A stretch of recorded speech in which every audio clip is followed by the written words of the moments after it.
pas du tout l'habitude de parler dans le micro non plus, mais on va essayer. Bonjour à tous. Voilà, je suis vraiment heureuse d'être là. Je remercie beaucoup tous les protagonistes et partenaires donc de Tu es canon de m'avoir invité et donc d'avoir invité le projet Bien Apporté du coup à participer à cet événement.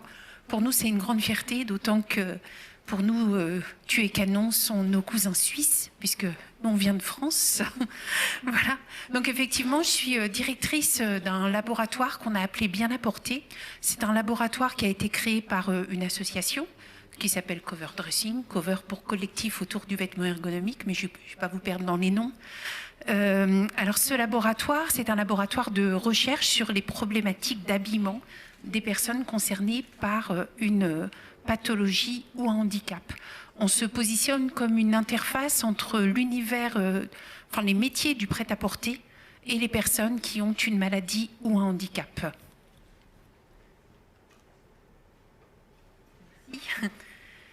Alors, je vais commencer par vous exposer un chiffre qui, moi, m'a vraiment étonnée quand j'ai découvert, puisque je ne m'attendais pas à ce qu'il soit aussi important. 38%, c'est le nombre de Français, je suis venue avec les chiffres français, qui sont atteints d'une pathologie chronique ou durable. Et c'est un chiffre sérieux, hein, il émane de l'INSEE, donc l'Institut national de la statistique en France. 38%, ça veut dire 4 Français sur 10, donc c'est énorme. Ça veut dire aussi 4 clients sur 10 qui entrent dans un magasin. Donc c'est hyper important. Et donc ce sont 4 clients sur 10 que l'industrie du prêt-à-porter ne connaît pas. Donc ça, c'est bien dommage. C'est à ça que notre projet Bien Apporté a voulu répondre. Je vais vous expliquer comment petit à petit. Alors, qui sont ces personnes ?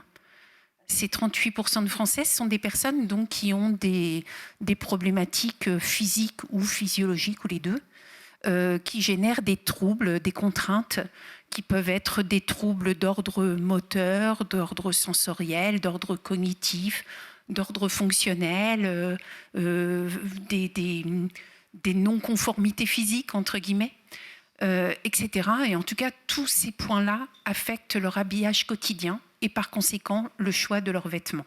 C'est évident puisque le vêtement, c'est une sorte de seconde peau culturelle. Voilà, donc tout ce qui touche au corps touche obligatoirement aux vêtements et à l'habillement. Alors, pour illustrer ce cas et ce que je viens de vous dire, je vais vous présenter Agathe. Agathe qui a 51 ans, donc qui a été soignée pour un cancer du sein. On a beaucoup travaillé, nous, sur le cancer du sein récemment.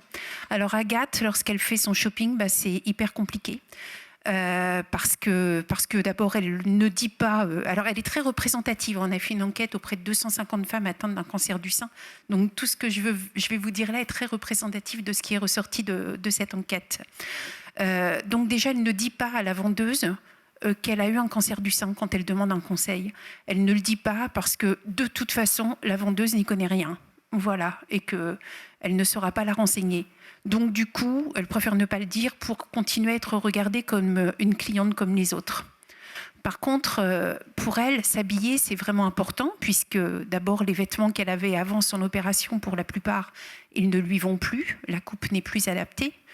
La coupe, le textile, enfin, il peut y avoir plein d'éléments qui ne sont plus adaptés. On va les voir ensuite. Pardon, c'est l'émotion. Voilà. Voilà, et c'est important aussi parce que le vêtement, ça participe de la thérapie aussi. Le vêtement soigne. Elle a besoin de reprendre confiance en elle. Elle a besoin de se trouver à nouveau jolie quand elle se regarde dans la glace. Elle a besoin d'être regardée comme tout le monde. Voilà, et elle a besoin aussi de vêtements qui vont lui permettre le maximum d'autonomie. Donc pour elle, le shopping, c'est important. Mais elle est seule pour le faire, sans conseil approprié, sans aucune information nulle part pour la guider. Alors on va continuer sur Agathe pour voir un petit peu où sont ses difficultés pour s'habiller. Agathe, donc, elle a des contraintes d'ordre esthétique, motrice, sensorielle, fonctionnelle pour s'habiller, qui impactent donc sur l'habillement. Mais on va pouvoir les analyser ensemble. Le premier souci qu'elle a, et là, dans les magasins, par contre, toutes les vendeuses le savent, c'est une ablation du sein, qui peut être totale ou partielle. Dans le cas d'Agathe, on va dire que c'est une ablation totale, une mastectomie. Donc, habiller une mastectomie, c'est pas simple. Comment est-ce qu'on fait pour que l'absence d'un sein ne se voit pas, pour habiller cette asymétrie des seins? C'est pas simple. Quelle encolure on choisit dans ces cas-là? Alors, sur l'étude qu'on a fait, on a pu voir que la plupart des femmes préfèrent avoir un col ouvert. Voilà, un décolleté. Parce qu'au moins, le décolleté va permettre d'attirer le regard sur cette partie haute du corps plutôt qu'un peu plus bas. Donc, de lever un petit peu le corps de cette asymétrie. Ensuite, il y a d'autres choses aussi qui justifient ce col ouvert, c'est que les traitements donnent aussi des bouffées de chaleur et on a besoin d'air, de respirer un petit peu, donc quelque chose d'enfermant, c'est un peu étouffant.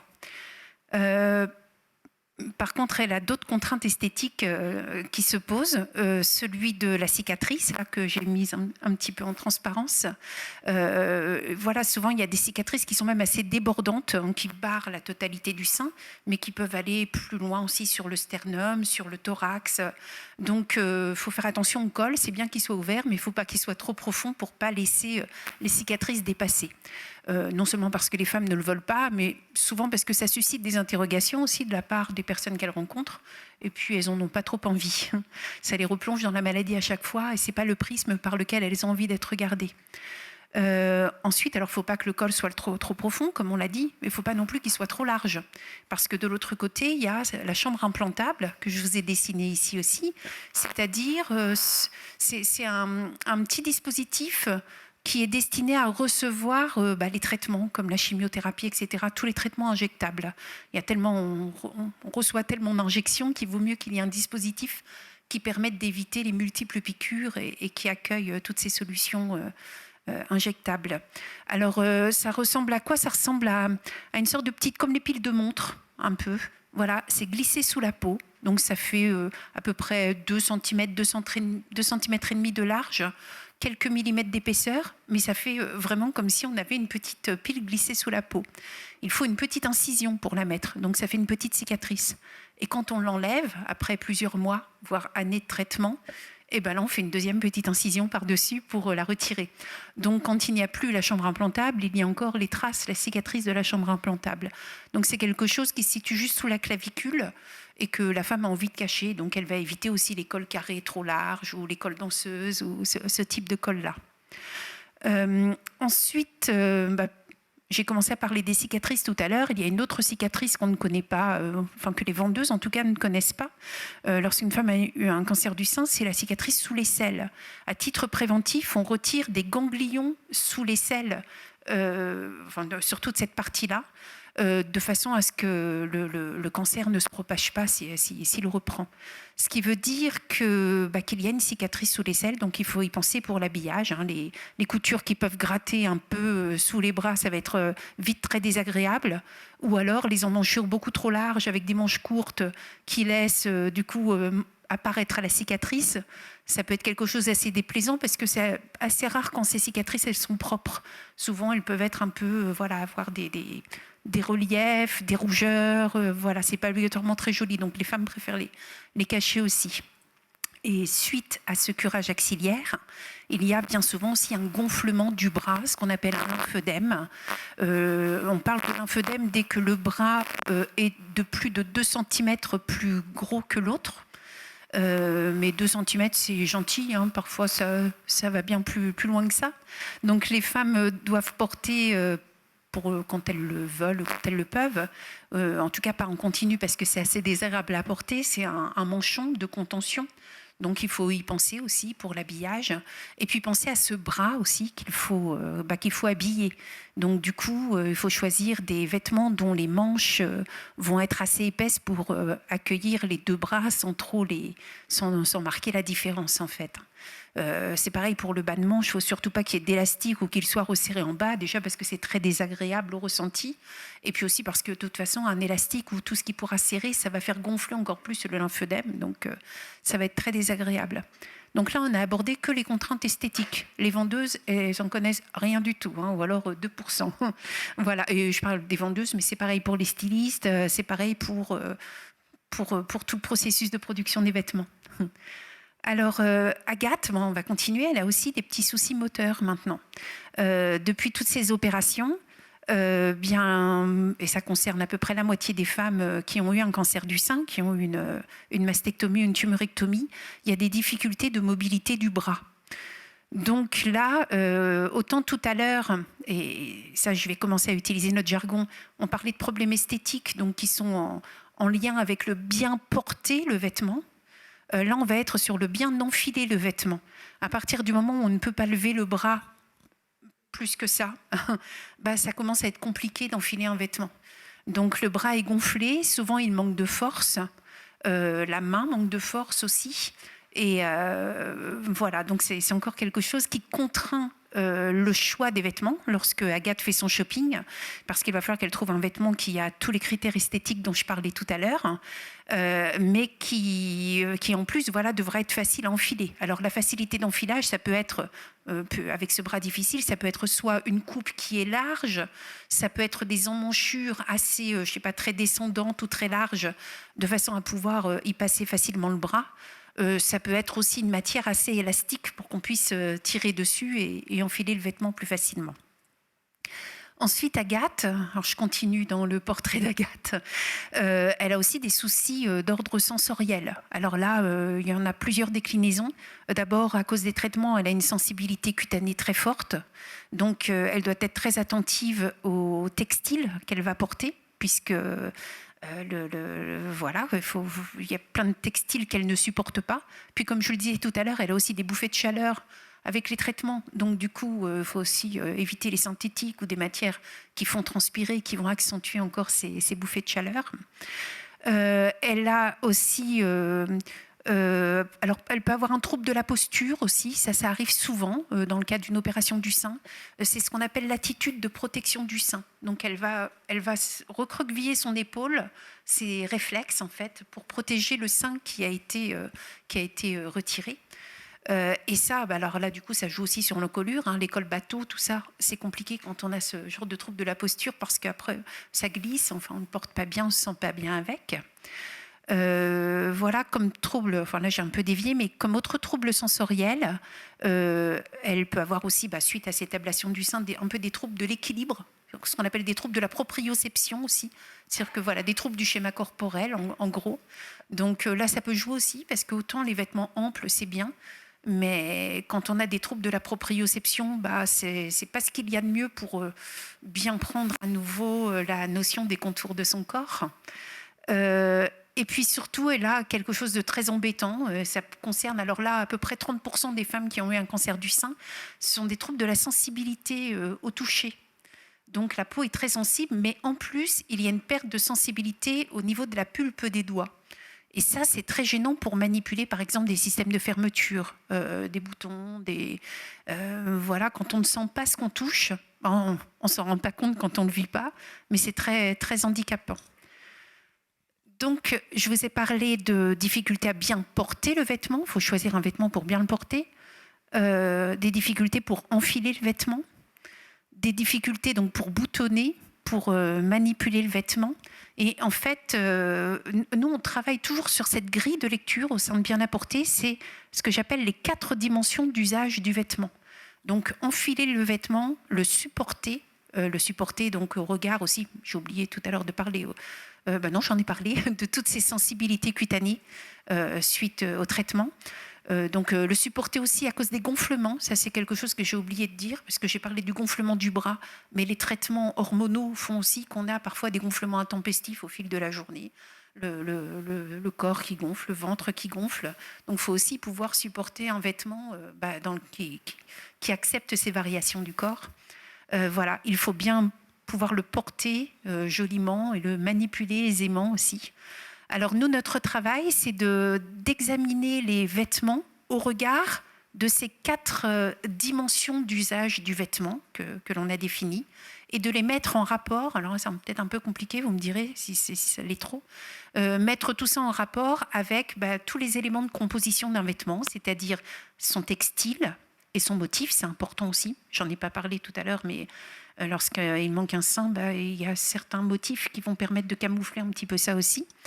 On va mettre tout ça en rapport avec les éléments de coupe du vêtement, avec ces éléments, ces systèmes d'attache, Voilà, donc je résume, on met en perspective tous les symptômes, effets secondaires des traitements, etc., liés à une pathologie, avec les 4 dimensions de l'habillage qui sont enfilées, portées, supportées, manipulées. Et on essaie d'en déduire quels sont les parties, les éléments textiles, les éléments de coupe et les éléments de fermeture et d'accessoirisation du vêtement qui vont pouvoir convenir. J'espère que c'est clair comme... Oui. Alors, je vais vous faire un petit exercice. Est-ce que Agathe aurait acheté ce vêtement, à votre avis? Comme ça, je vais voir si vous avez bien...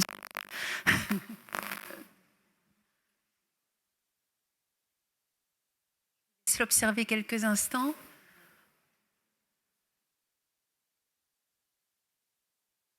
Ça, vous allez faire un peu membre du laboratoire bien apporté.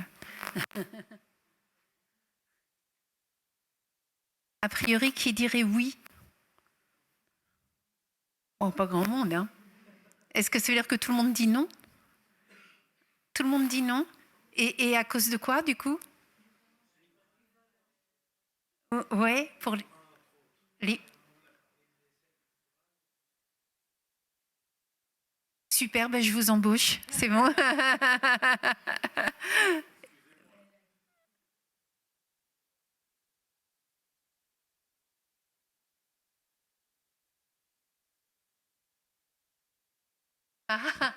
Ah ben ça arrive, hein. C'est possible. Voilà. Et... d'accord. Oui. Là... est découvert et on a parlé des cicatrices sous les selles, entre autres, et donc il y a une visibilité du bras qui peut être gênant pour la personne dont on a parlé. Rappelez-moi son prénom, s'il vous plaît. Agathe. Donc c'est gênant pour Agathe. D'habitude je parle fort, mais apparemment là j'ai pas mot. Est-ce que quelqu'un veut ajouter quelque chose sur ce vêtement? Oui. Oui, le volant. Oui. Et ça, c'est bien ou c'est pas bien? Non, c'est pas bien. Ah bah moi je trouvais que c'était pas mal. Ça va peut-être toucher Ah, tout à fait. Ça c'est tout à fait possible. Oui, ça dépend en fait s'il y a une doublure au vêtement ou pas. Et c'est vrai, vous avez raison. Il y en a pas apparemment. Ouais. Exactement, vous avez raison. Parce que moi, je trouvais que c'était plutôt une bonne chose, mais c'est vrai qu'il faut voir comment c'est fait dessous. Est-ce qu'il y a des coutures irritantes ou pas? Oui. En tout cas, c'était quelque chose de bien, sinon au niveau de l'idée esthétique. Puisque là, du coup, c'est vrai, il y a un système de fronce en dessous qui permet d'éventuellement camoufler un peu une asymétrie des seins. Donc ça, c'est une astuce. Les cols à volant, par exemple, c'est une bonne chose pour camoufler un peu la symétrie des seins. Après, est-ce que quelqu'un d'autre voulait ajouter quelque chose? Oui. Oui, alors pour enfiler cette jolie blouse qui est haute, malgré tout, il faut des bras. Eh oui. Eh ben, je vous embauche aussi, alors. Oui, tout à fait.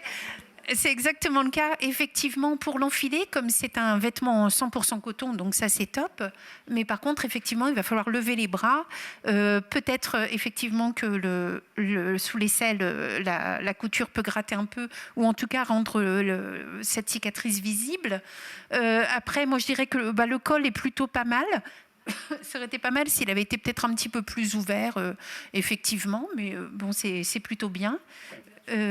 Et l'ouverture, voilà, le petit bouton dans le dos. En fait, ça se ferme avec un petit bouton dans le dos.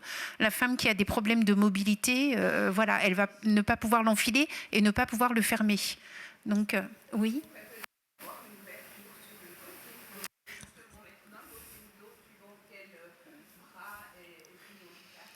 Ouais, alors du coup, c'est à ça qu'on sert bien apporté. C'est que quand on rencontre les marques, on leur dit comment est-ce qu'ils peuvent améliorer leur offre de vêtements. Et si je ne me trompe pas, c'est même ce que je précise voilà, sur la slide suivante. En fait, nous, on sert à ça. On construit des cahiers des charges sur des problématiques d'habillage de façon à pouvoir le faire monter en compétence, le prêt-à-porter afin que les professionnels de l'habillement sachent eux-mêmes sélectionner dans leur offre les vêtements dont les éléments de coupe, de textile, d'accessoirisation seront compatibles avec les effets de troubles moteurs, fonctionnels, etc.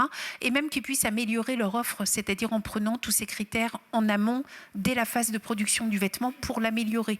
Sachant que, comme le disait tout à l'heure Teresa, Elisa, en fait, tout ce qui va mieux à des personnes qui ont des contraintes va beaucoup mieux à ceux qui n'en ont pas aussi. Donc, du coup, on peut améliorer l'offre comme ça. Alors, nous, ce qu'on remarque, ce qui est fou, c'est que des solutions, il y en a plein. Pour plein de pathologies, quand on va dans les magasins, on trouve plein de vêtements qui peuvent convenir pour telle problématique ou telle autre. Mais comme ces vêtements n'ont pas été conçus pour ça, personne ne le sait. Et ça fait que les vendeuses ne savent pas diriger les personnes qui en ont besoin vers le bon vêtement.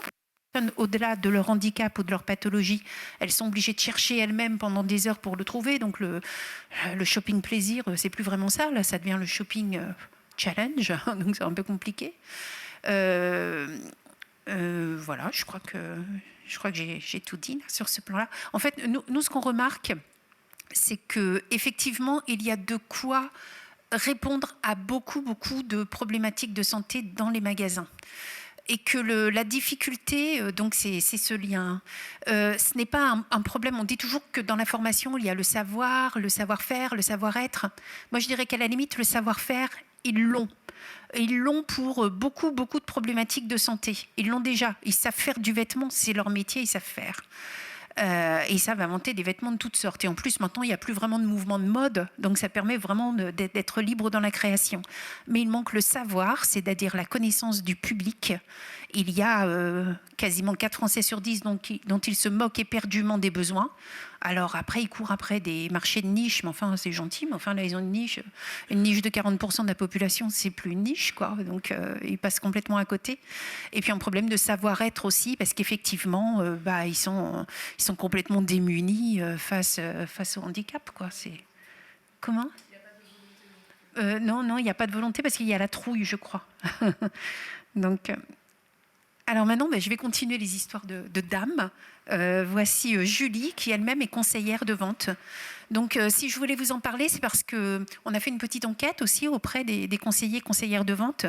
Et on a remarqué aussi des grandes lignes qui sont des tâches. Julie, donc, qui les représente plutôt bien, elle aimerait bien pouvoir... elles se sont démunies, effectivement, quand elle a des demandes spécifiques. Elle aimerait bien pouvoir leur répondre efficacement, mais elle ne peut pas le faire parce qu'elle n'est pas formée à ça. En magasin, les vendeuses, elles sont formées au conseil en image. Donc, elles savent reconnaître une morphologie en H, en X ou en A, mais elles ne savent pas identifier quels sont les systèmes de fermeture qui vont être facilitants pour quelqu'un qui a des problèmes de mobilité des doigts. Elles ne savent pas penser l'enfilage du vêtement, etc. Donc, alors, nous, ce qu'on remarque, c'est que les vendeuses, elles ont très envie de monter en compétence sur ce sujet-là, parce que vendre pour vendre, ça va 5 minutes. Elles ont envie d'être une véritable aide pour le client ou la cliente. Elles ont envie de remettre l'humain au cœur des choses. Voilà, parce que vendre pour vendre, elles n'en peuvent plus. Et d'ailleurs, en France, il y a un peu une hémorragie. Il y a plein de vendeuses qui s'en vont, quand ce n'est pas les marques qui ferment. Mais voilà. Donc, nous, on va servir à ça, quoi, à pouvoir former aussi avec nos cahiers des charges les vendeurs, vendeuses en magasin. C'est pareil pour les stylistes aussi. Les stylistes ont très envie aussi de monter en compétences. Mais là aussi, c'est pareil, le manque de temps, etc. Enfin, c'est un petit peu compliqué. Et surtout, nous, le point de blocage que l'on rencontre, parce qu'en fait, on a l'enthousiasme, l'envie de travailler avec nous des vendeuses et des stylistes, mais les points de blocage, ce sont les services de communication chez les marques. Les services communication vendent, ils sont très très écoutés, c'est presque eux qui commandent, je dirais, au sein des marques de prêt-à-porter. Les services communication veulent vendre de l'hédonisme, simplement, voilà, de la joie de vivre, c'est encore Hollywood Chewing Gum, voilà. Je crois ils ont encore les 2 pieds dans les années 80. Ils ne se rendent pas compte qu'on a changé d'époque, que maintenant les gens, ils veulent de l'empathie, ils veulent du respect, ils veulent du service, ils veulent de l'écoute. Voilà. Donc la mode, les services communication sont vraiment embarrassés avec notre sujet. Ils ne savent pas du tout en parler. Ils ont peur d'y toucher. Donc voilà, donc il y a encore beaucoup de chemin à faire. Et je crois que s'il y a une formation à inventer, c'est vraiment ça. C'est comment apprendre aux professionnels de la mode à oser parler santé. Voilà, et ne pas oublier aussi, je crois que les marques sont un peu restées là-dessus, c'est qu'elles vendent des vêtements. Elles vendent pas de l'hédonisme, elles vendent de la fringue, quoi. Faut pas qu'elles oublient que leur métier, c'est pas de vendre de l'image, c'est de vendre de quoi habiller les gens, quoi. Voilà. Faut revenir aux fondamentaux, je crois, c'est important. Alors maintenant, là, je vais passer plutôt au plus opérationnel. Comment on s'y prend, nous, dans notre travail, pour que vous voyez un petit peu plus précisément qui on est et ce que nous faisons. Notre méthodologie de travail, on part toujours sur des enquêtes. Donc, on a décidé de partir toujours sur l'étude de problématiques d'habillage à partir d'une pathologie fine. Là, je vous ai parlé du cancer du sein. On a travaillé aussi sur le syndrome d'Ehlers-Danlos, qu'on appelle aussi la maladie de l'hyperlaxité, sur la maladie de Parkinson, sur le lymphœdème. On a travaillé un peu sur la sclérose en plaques aussi, là on n'a pas terminé. En tout cas, à chaque fois, notre travail s'amorce par une enquête que l'on fait auprès d'au moins 200 personnes directement concernées par la maladie. Alors l'enquête, elle nous permet déjà de recueillir leurs symptômes et leurs habitudes d'habillage et qu'est-ce qui est satisfaisant dans l'offre de prêt-à-porter, qu'est-ce qui ne l'est pas. Donc ça nous permet comme ça de faire un vrai état des lieux de ce qui va bien, ce qui ne va pas, etc. Voilà, on enrichit cette enquête-là aussi avec les retours d'expérience des associations de patients qui sont assez connaisseuses, qui n'ont pas de solution mais qui connaissent bien les problèmes. Et puis aussi avec des personnels soignants aussi, on a plusieurs kinés partenaires, des ergos partenaires qui nous donnent aussi beaucoup d'infos et qui nous aident des fois à démêler le pourquoi du comment. Parfois il y a des problématiques qui arrivent en masse sur nos études. Nous, on ne sait pas faire le lien avec certains médicaments, par exemple, et leurs effets secondaires, ou des choses comme ça, donc ils nous aident là-dessus. Donc du coup, on a des connaissances très fines sur ces pathologies-là. Et si on part de pathologies fines, c'est justement parce que, comme je l'ai expliqué avant, par exemple, pour le cancer du sein, il y a des troubles d'ordre fonctionnel, d'ordre sensoriel, d'ordre moteur, et finalement, on les retrouve dans plein d'autres pathologies. Donc, si on veut aller vers l'universel, le mieux pour nous, on a essayé de travailler autrement, mais ce qui se révèle opérationnel vraiment, c'est de partir de la plus petite pathologie possible et d'en faire de l'universel après. Nous, on conçoit un peu les maladies comme des sortes de boîtes à symptômes, voilà, et dans certains, il va y avoir en fait à chaque fois un assemblage des symptômes différents dans les pathologies. Donc, dès que l'on a appris un petit peu tout ce qu'il en est autour de 4 ou 5 pathologies, je crois qu'on est capable de répondre un peu à tout le monde en tant que vendeuse. Alors, ensuite, voilà, enquête, des observations. À partir de ça, on construit un cahier des charges. Et puis, on essaie de collaborer avec le prêt-à-porter à partir de ce cahier des charges-là, donc en faisant monter les stylistes en compétences et aussi les vendeuses. On essaie aussi de faire monter en compétences la communication, mais c'est compliqué. Voilà, et alors qu'il y a plein de choses qui pourraient être facilitantes. Par exemple, la description des vêtements sur Internet, si l'information était un petit peu plus riche, ça permettrait, je pense par exemple à la largeur du bas de pantalon ou même la largeur de la jambe en général. On trouve ça sur La Redoute, par exemple, donc c'est plutôt bien, mais on le trouve très peu. Une femme qui a un lymphœdème, elle a besoin de le savoir, si le bas de jambe, il fait plutôt tant de centimètres ou tant de centimètres pour savoir si sa jambe, elle va rentrer dedans. C'est pareil, s'il y avait un petit peu plus de photos peut-être de le bras levé pour qu'on puisse voir l'emmanchure, où elle va, etc. En fait, les photos, elles sont toujours assez fun et souvent, même pour quelqu'un qui n'a pas de besoin spécifique, c'est un petit peu limite en matière de photos. Donc, on est un peu surpris quand on reçoit ça. Puis, on renvoie, donc c'est pas bon pour la planète, etc. Donc, alors, nos collaborations avec le prêt-à-porter, par contre, quand on arrive à en avoir une, elles sont passionnantes. Et c'est à ça que je vais passer maintenant. On a comme partenaire depuis maintenant presque 3 ans Darjeeling Lingerie, qui fait partie du groupe Chantel en France. Et ce qui est vraiment top, c'est qu'on travaille sur plein de choses avec eux. On a beaucoup travaillé sur le syndrome d'Ehlers-Danlos et on a pu voir qu'ils avaient des sous-vêtements très fins, très très fins, qui vont très bien sous les vêtements compressifs que ces personnes peuvent porter. Donc là, un exemple de quelque chose qui existait, qui était très bien, mais qu'une des cibles potentielles par mes connaissances, voilà, le vêtement ne lui était pas destiné, alors que cette clientèle-là est en recherche de ce type de vêtements. Et puis là, alors j'ai apporté, on va pouvoir le faire passer, c'est un soutien-gorge que l'on a co-créé, en gros, avec Darjeeling Lingerie, qui est en boutique depuis le mois de décembre. Et hop, je vais le refermer. Oui, ah ben voilà, on va pouvoir du coup le faire passer. Et en fait, voilà, on a beaucoup travaillé avec Darjeeling sur d'abord le dos nageur, parce que c'est ce qui est le plus confortable pour les épaules douloureuses, avec une matière aussi très douce, très stretch, un système de fermeture sur l'avant qui est... Alors, il est plus dur à... Il y a une petite résistance comme ça qui est beaucoup plus douce en fait quand on le porte sur soi. Oui, oui, oui.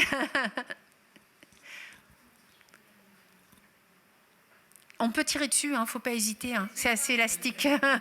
Voilà, le système de réglage aussi sur l'avant, comme ça, sous forme de scratch. Et oui, il s'adapte très très bien. Il est, voilà, on ne le sent pas quand on le porte.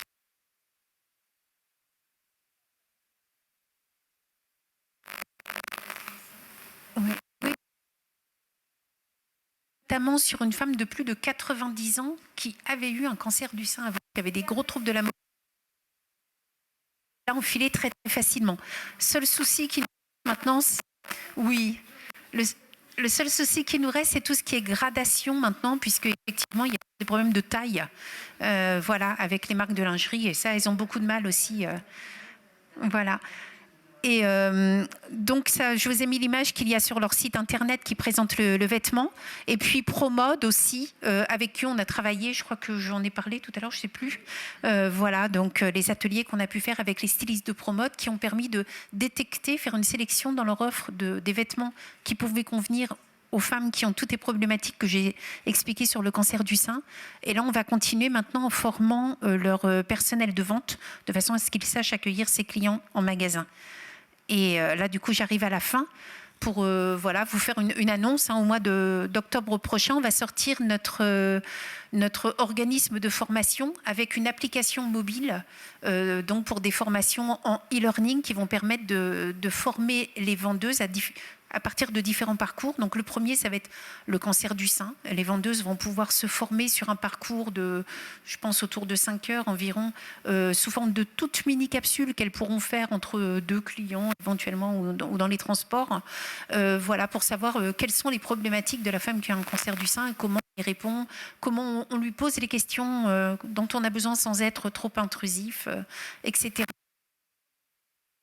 Du sein, parce que c'est notre cheval de Troie. En fait, les marques, grâce à Octobre Rose, le cancer du sein les intéresse. Donc, on se dit que c'est une façon pour nous de mettre le pied dans la porte pour ensuite amener la maladie de Parkinson, la sclérose en plaques, etc., etc. Voilà, je pense que je vous ai fait une synthèse, j'espère assez claire de ce que l'on fait. Et je vous remercie beaucoup pour votre écoute.